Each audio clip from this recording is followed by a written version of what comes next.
Olá, você que me segue no Rodrigo Silva, arqueologista. Estamos de volta aqui para o nosso bate-papo, dessa vez com a série especial Tesouros do MAB, do Museu de Arqueologia Bíblica do NASP. Aliás, aproveito para convidar você também a nos seguir nas redes sociais do MAB. Você pode entrar ali no @MABEC, ali no Instagram, tá certo? Tem muita coisa legal do museu para você. E além de seguir o MAB nas redes sociais, eu também convido você para vir ao NASP conhecer o acervo arqueológico que nós temos aqui. Você está gostando desse conteúdo? Se você ainda não assistiu os outros vídeos que eu já postei aqui, assista-os. Eu estou semanalmente colocando aqui uma série de artefatos que nós temos na nossa coleção. Vou mostrar apenas uma parte dessa coleção, onde nós podemos mostrar como esse artefato nos ilustra a história antiga e se relaciona com as páginas da Bíblia Sagrada, tá bem? Então você é o nosso convidado aí para assistir os outros vídeos. Se você gostar do conteúdo, deixa o seu like aqui. Quero também convidar você a se inscrever no canal, isso é muito bom para que você possa sempre receber as notificações de tudo que nós colocarmos aqui. Falando em notificações, eu tenho uma novidade para você. Nós criamos um app, um aplicativo da Bíblia Comentada, você sabia? Ah, não! É muito fácil você ter esse aplicativo aí no seu celular, no seu aparelho, no seu tablet, não importa. Você vai à Apple Store, tá certo?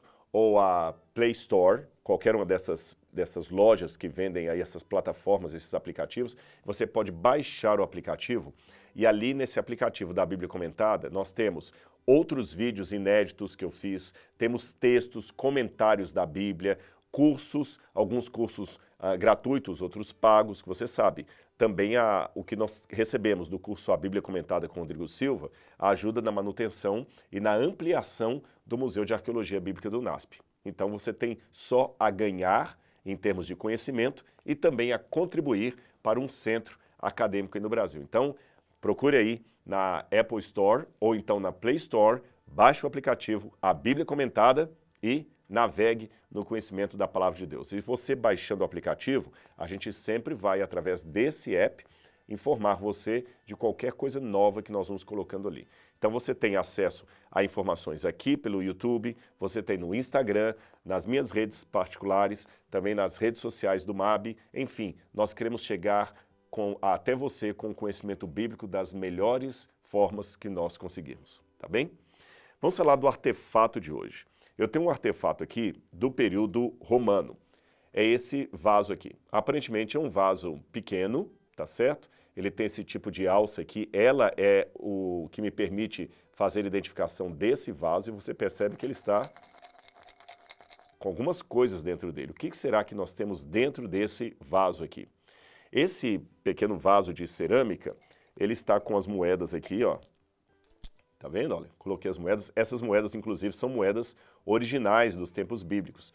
Depois tem um vídeo que eu vou fazer só sobre as moedas do MAB, mas essa aqui, em específico, que eu vou mostrar para você, ela traz o rosto de Alexandre o Grande, de Alexandre Magno. Deixa eu me colocar na câmera aqui, de uma maneira que fique mais fácil.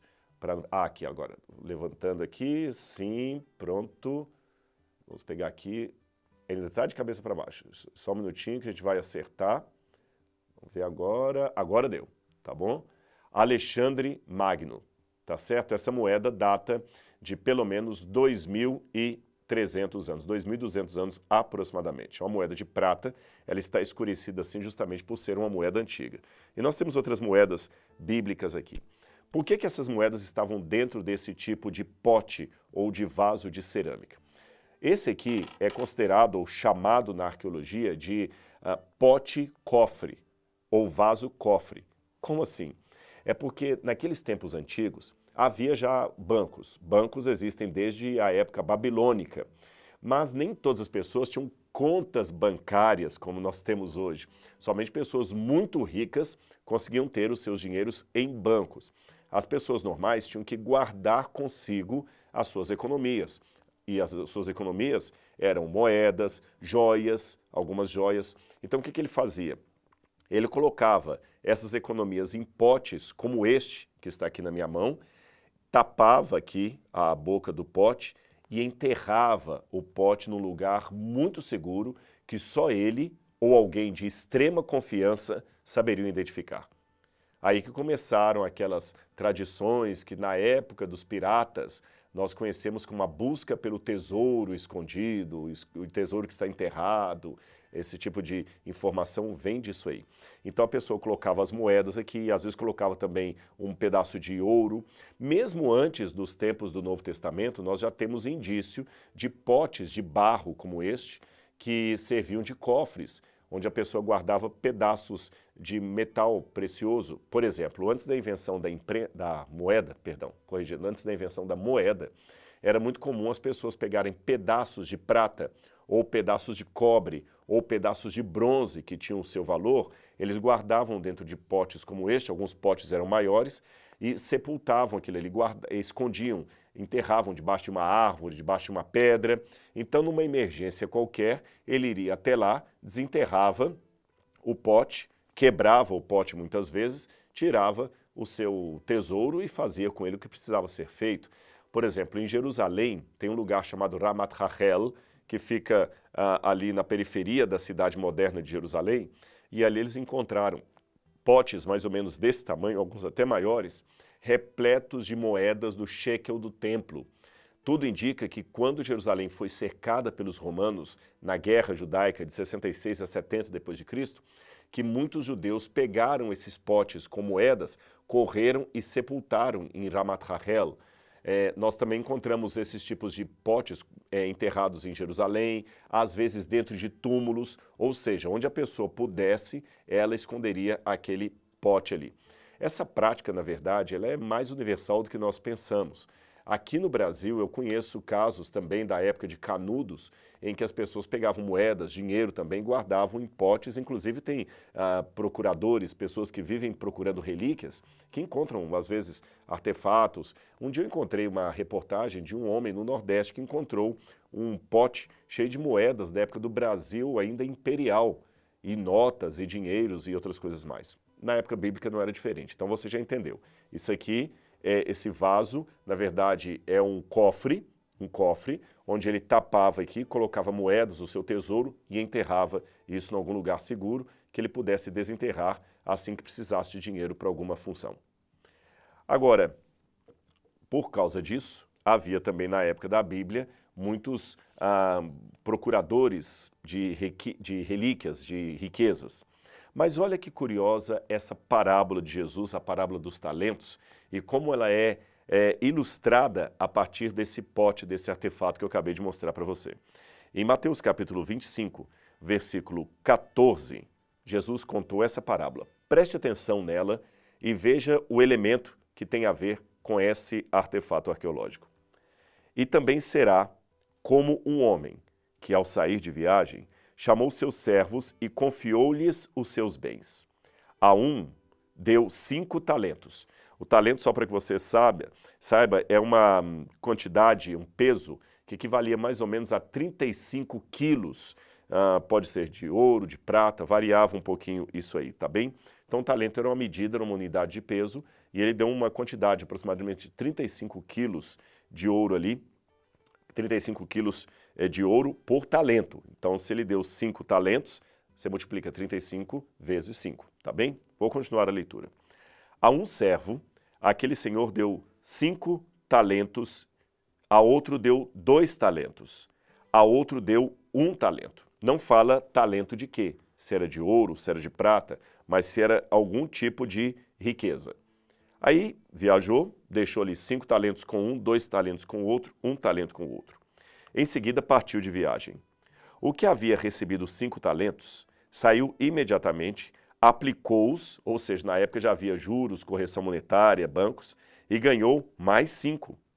Também o que tinha 2 talentos, ganhou mais 2. Ou seja, assim como hoje há pessoas que negociam com dinheiro para ganhar mais dinheiro, investem em ações, em Bitcoin, ou quem sabe em dólar, alguma coisa assim, moeda estrangeira, aquele homem fez negócios com o dinheiro do seu patrão e fez com que os 5 talentos virassem 10 talentos. O outro fez com que 2 talentos virassem 4 talentos. Ele negociou o dinheiro do seu senhor. Mas, diz o verso 18, o que tinha recebido 1 talento saiu, cavou um buraco no chão e escondeu o dinheiro do seu senhor. Olha aqui o artefato arqueológico, tá certo?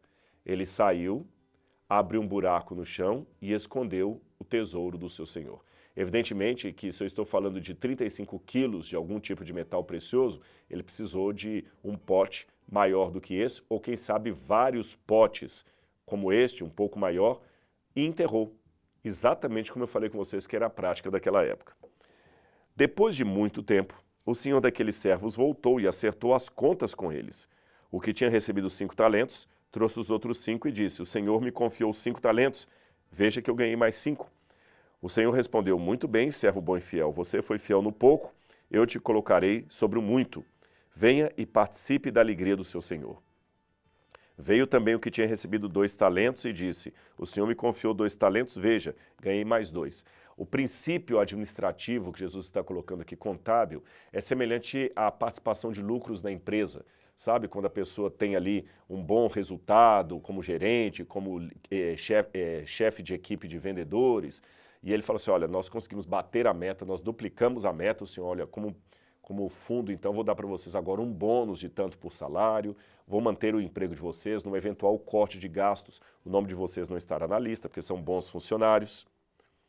Veio, por fim, aquele que tinha recebido 1 talento e disse, eu sabia que o senhor é um homem severo, que colhe onde não plantou, chamou o homem de injusto, junta onde não semeou, chamou o chefe de desonesto. Por isso tive medo, saí e escondi o seu talento no chão. Veja que está o que lhe pertence. E a Bíblia termina dizendo que aquele proprietário chamou aquele homem de servo mau. E ele perdeu qualquer chance que tinha de promoção ou manutenção do seu emprego junto com aquele senhor. Mas, de qualquer maneira, essa parábola, não quero entrar no mérito de toda a explanação dela, mas você viu como ela é ilustrada por esse artefato aqui?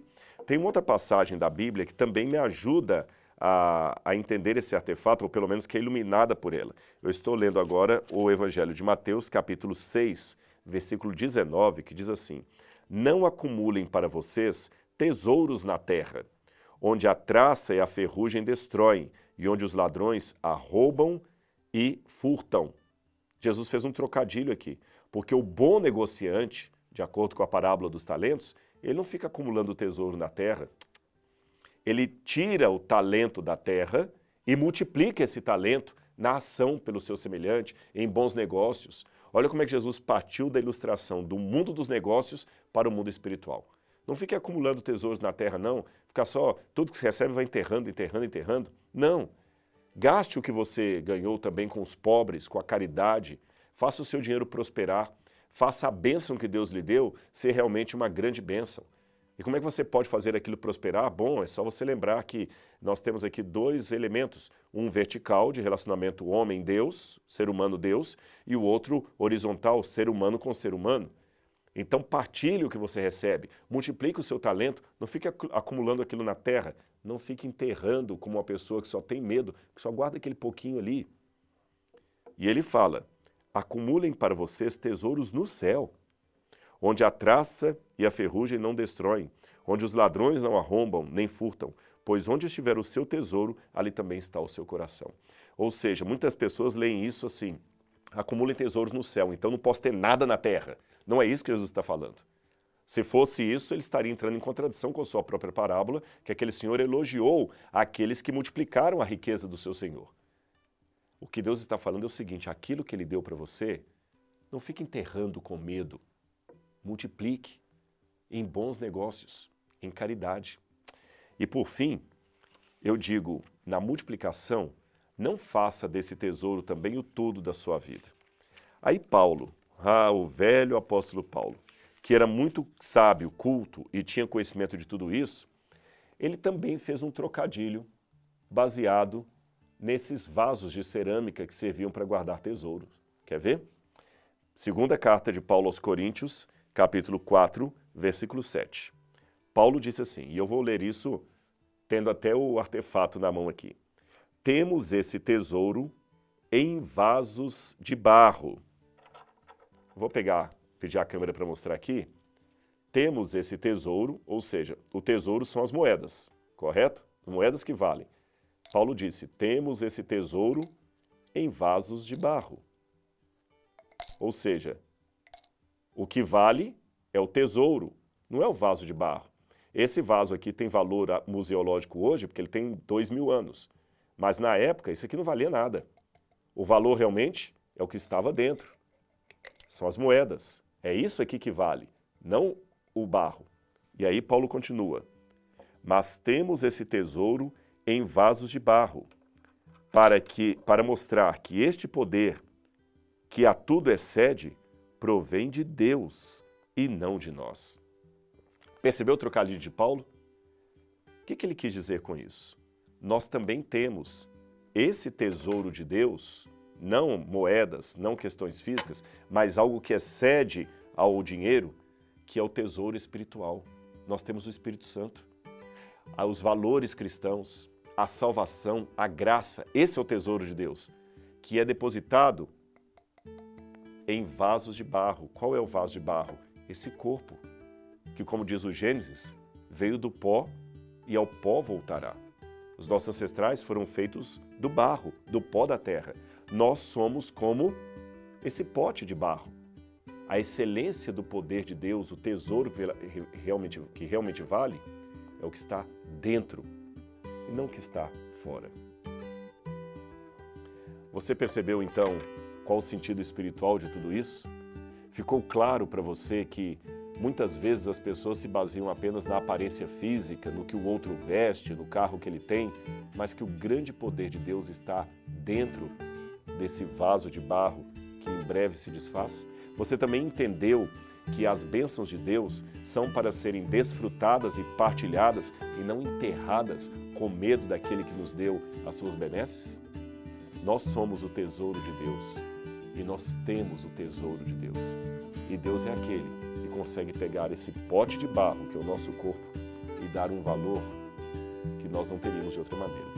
Espero que você tenha gostado desse conteúdo. Se gostou, deixe o seu like, deixe o seu comentário. E não esqueça de correr lá no Apple Store, tá certo? Ou no Play Store e baixar o aplicativo A Bíblia Comentada com Rodrigo Silva. A Bíblia Comentada. Procure o aplicativo lá, você vai gostar do conteúdo que a gente tem ali dentro, especialmente para você. Um grande abraço e até o nosso próximo vídeo. Tchau, tchau!